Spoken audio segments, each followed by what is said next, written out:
1 million followers, a fake Rolex, and 0 actual dollars. That's what a 21-year-old kid used to trick yacht brokers, private jet companies, and the most exclusive billionaire club in America into treating him like royalty. He bought a stolen Instagram account for $2,000, slapped on some counterfeit designer clothes, and called himself Monty Vanderbilt. And honestly, it worked. Champagne on Rodeo Drive. Elon Musk's old pervaded yet. A house tour next door to the Kardashians, but here's what that video never talked about. The financial engine running underneath all of it, because the real story isn't some kid faking his way into rich people's world. The real story is that millions of Americans are doing the exact same thing every single day, not with a fake Instagram. With real money, their money. And it's hollowing them out from the inside. By the end of this video, you'll know the exact annual cost of looking rich in America. And a dead simple framework I call the costume versus the skeleton that might save you 6 figures over the next decade. And there's one number near the end that genuinely changed how I think about every purchase I make. Here's the thing most people get wrong about wealth in America. They confuse the costume for the skeleton. The costume is what everyone sees. The car in your driveway. The neighborhood. The watch. The vacations on your Instagram grid. The skeleton is what nobody sees. Your actual net worth. Your savings rate. Your retirement gap. Your debt-to-income ratio. And right now, in America, we have a full-blown epidemic of beautiful costumes draped over crumbling skeletons. The Federal Reserve's survey of consumer finances found that households in the top 20% by income don't always land in the top 20% by net worth. Plenty of 6-figure earners are sitting on negative net worth. Once you subtract what they owe from what they own, high income, impressive costume, skeleton held together with duct tape. Meet Ryan. He's 37, lives outside Dallas, works as a regional sales manager, pulling in about $95,000 a year on paper. Ryan's doing great. Nice truck. Leased. 4-bedroom house in a good school district. Stretched to afford. His buddies think he's killing it. His 401k balance tells a different story. At 37, Fidelity says he should have roughly twice his salary saved for retirement. Ryan has about $40,000. He's not broke. He's not irresponsible. He's just been funding the costume for 15 years and forgot to feed the skeleton. Sound like anyone you know?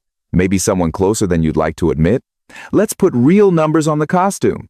The average American household spends roughly $3,500 a year on clothes and accessories, according to the Bureau of Labor Statistics, but that's just the visible line item.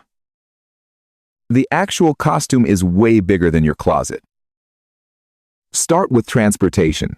The average new car payment in America is north of $730 a month. That's data from Experian's State of the Automotive Finance Market. Ryan's leasing a truck at $650 a month. He tells himself it's a business expense. It's not. His company gives him a mileage reimbursement. The lease is pure costume. Now add housing. Ryan and his wife bought at the top of their approval range because the realtor said they qualified. Of course they qualified. Qualification means the bank thinks you can technically make the payments without defaulting. It doesn't mean you should. Their mortgage, property tax, insurance, and HOA eat about 38% of gross income. Most financial planners recommend staying under 28%. Then there's the stuff nobody tracks. The $200 dinner because their neighbors just got back from Italy and won't stop talking about it. the upgraded patio furniture, the premium streaming bundle nobody watches. Ramsey Solutions research found that more than half of Americans making over $100,000 a year still report living paycheck to paycheck. Let that sink in. Six figures. Paycheck to paycheck. That's not an income problem. That's a costume problem. Here's what Ryan's costume costs him annually when you add it all up. About $14,000. In spending that exists purely to maintain appearances, not to improve his life, not to create memories, just to keep up. That $14,000 number is bad, but wait until you see what it turns into over 20 years. That math broke something in my brain. All right? Costume's expensive. We knew that on some level. But the real damage isn't what you spend, it's what you never build. Time for the skeleton X-ray. 4 numbers that tell you whether your financial structure is real or just a set piece. Number 1. Actual net worth. Everything you own, minus everything you owe. Not your salary. Not your household income. Your net worth. The Federal Reserve's SCF data shows the median net worth for Americans aged 35 to 44 is around $135,000, but that number is heavily skewed by home equity. Strip out the house, and the median drops hard. Ryan's non-housing net worth? About $28,000. That's his 401k minus his truck loan and credit card balance. Number 2. Savings rate. What percentage of your take-home pay actually gets saved or invested each month? The personal savings rate in the United States has been hovering between 3 and 5%. According to Bureau of Economic Analysis data, financial planners generally recommend 15 to 20%. Ryan saves about 4%. He maxes out his company's 3% 401k match, which is smart, but beyond that, almost nothing goes to building actual wealth. Number 3. Debt to income ratio. Total monthly debt payments divided by gross monthly income. Lenders start getting nervous above 36%. Ryan sits at 41%. He doesn't feel crushed by debt. He just feels tight. Every month, a constant low-grade financial pressure he's learned to treat as normal. Number 4, and this is the one that hits hardest for anyone over 35. The retirement gap. Fidelity's guideline suggests having 3 times your salary saved by age 40. For Ryan at $95,000, that's roughly $285,000. He has $40,000. His gap is $245,000, and every year he spends feeding the costume instead of closing that gap. Compound interest punishes him twice.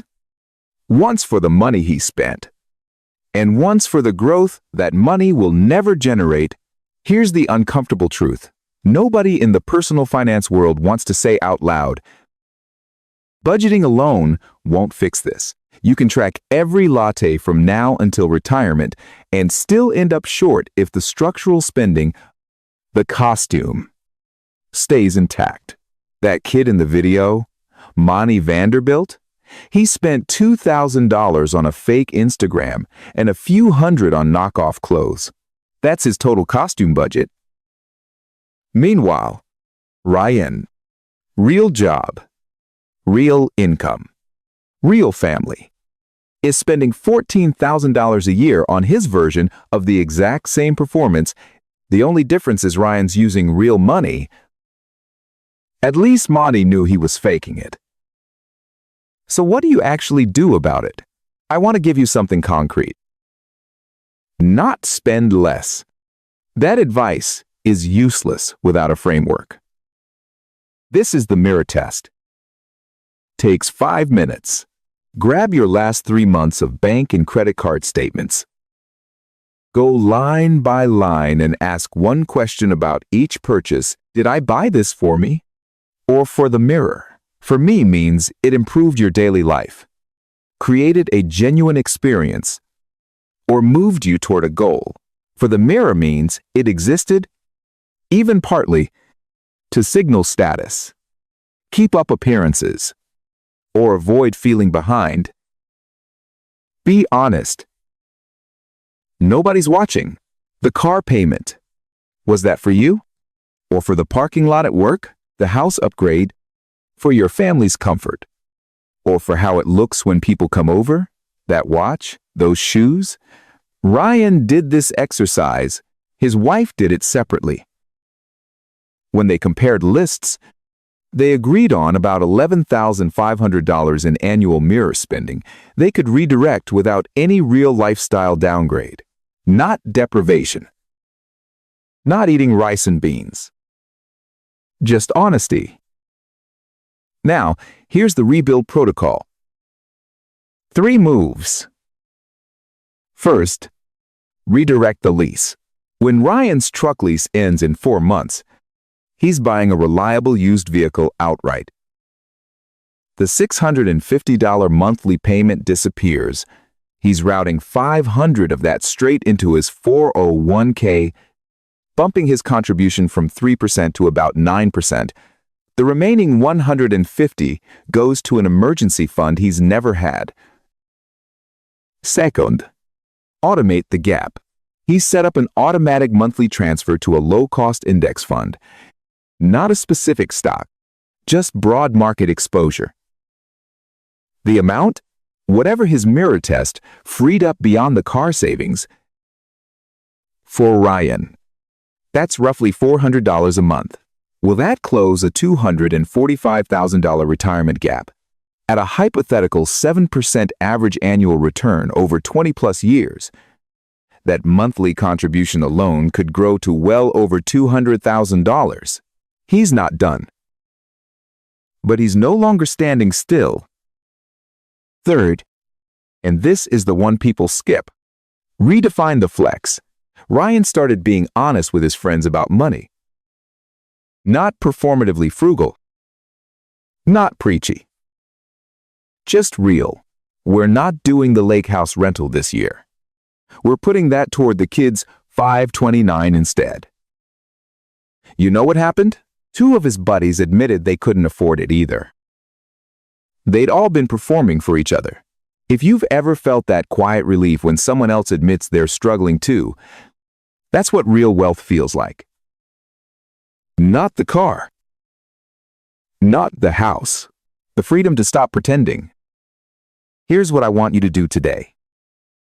Not tomorrow. Not when things calm down. Today, pull up your last month's bank statement. Just 1 month. Go through it and mark every purchase that was for the mirror. Add up that number. That's your costume cost. You don't have to do anything about it yet. Just see it, because you can't fix what you refuse to measure. And if that number surprises you, the way it surprised Ryan, the way it surprised me, send this video to one person in your life who needs to see it, not to call them out. To start the conversation nobody's having. Because fake rich is a team sport, and it only works when everybody keeps pretending. Now, Ryan's biggest spending trap wasn't the truck or the house. It was something way more invisible, and it's probably costing you thousands right now without you knowing. I break that down in the next video. I'll see you there.